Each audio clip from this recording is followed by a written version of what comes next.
That's it, guys. This thing is finally a runner. Oh my god, I can't believe it. So much work, but check this out. Running smoother as ever. What is going on, guys? Welcome back to the channel. Today I'm gonna do a quick little update because I failed to do an update earlier. Check this thing out. God damn, she's looking clean. Well, I mean, there is a little bit of dust, but she's looking clean in the wagon. I gotta drop that freaking subframe out of the M3. I also have a few other things besides that. A lot of the fuel lines are different on the M3, so basically I'm gonna have to drop all the fuel lines from the tank to the front of the car. Same thing with this, and basically swap lines, or well, I'm not going to put those lines back on there, but you guys kind of get what I'm trying to say. For example, right here, this is the tick valve. I call it that. It goes to this little jammy right here, and basically this is the 325 line, and it's not going to work with this motor, so I'm going to have to pull it out of the M3. I also went ahead and got myself some new jammies, but to be honest, guys, I'm not really feeling these that much. I think Brandon might be here a little bit later. He hasn't texted me or anything, but he's been a good sport, guys. He's been here every day of the swap, damn near. This thing's coming in handy. It's like a transmission jack, so I got this thing wrapped around nice and neat on the subframe with a little floor mat right here. Keep everything nice and neat. So that's what I got myself into today, guys. I'm gonna go ahead and continue dropping this thing down because as you can see, it's hanging down pretty good. So it's only got a little ways more to go. So that's what we're gonna do. Let's get on it. Look at that thing, man, blocking the freaking roadway, for Christ's sake. All right, guys, so I got the freaking subframe out, and I was kind of like tripping out for a second. I didn't put the car high enough on jack stands, and I was trying to pull it, you know, the way you would think you'd go, which would be this way. And yeah, there was no chance that thing was gonna clear because you got this big ass hump right here. So I was like, screw it, we're just gonna go ahead and pull it from the side. So we end up getting it out from the side right here. Basically success, guys. So now I gotta push this thing all the way into the driveway and start taking the subframe out of my wagon.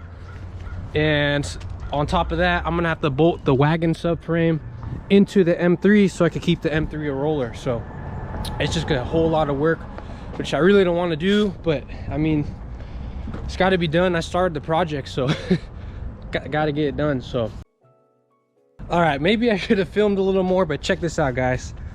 Subframe is out, and that's not this subframe.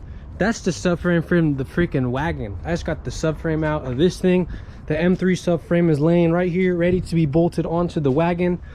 The nice little M badges all over the place on this thing. I'm kind of debating now on if I should do the fuel lines because everything's out and pretty accessible. I mean, you can see there's a lot of room right here for all these fuel lines and stuff. But at the same time, let me take a look at the M3. If it's the same, yeah, sure enough. So it is the same. Man, there's so much better lighting over here. God damn. We're gonna go ahead and remove all this stuff and basically start transferring it over to the wagon, and with that all transferred, it should be good to bolt both of these back into there. We'll see. So what the hell's going on, Brandon? Came over, dude. So yeah, we're gonna swap or remove these fuel pumps, and then do you think we should pull the gas tank down like this on the wagon also? Something like 3 bolts. Yeah, it's not too hard. I think it's probably the best thing, guys, because there's not a lot of room from up top here to get your hand and stuff.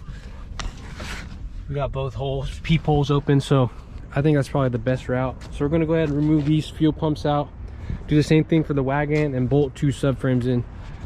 And we got about like what, 3.5 hours of daylight. Oh, it's like about 1:30 right now, so we gotta get going.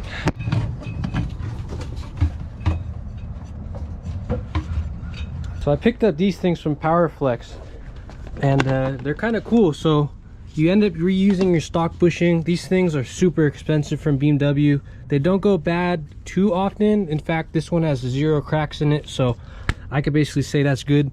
But Powerflex sells basically these little inserts that will just snap into place like this, and it just makes the bushing, yeah, probably is that one, makes the bushing a little bit stronger. Yeah, there we go.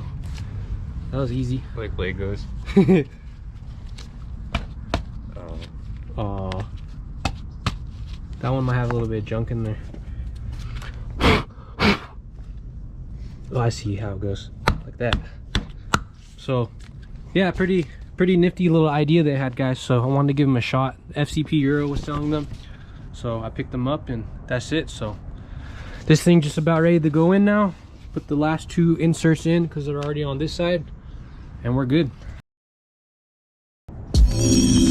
Yeah, got the homie Eric here. Drip this M3, man. Fender hood gone. Crazy, bro.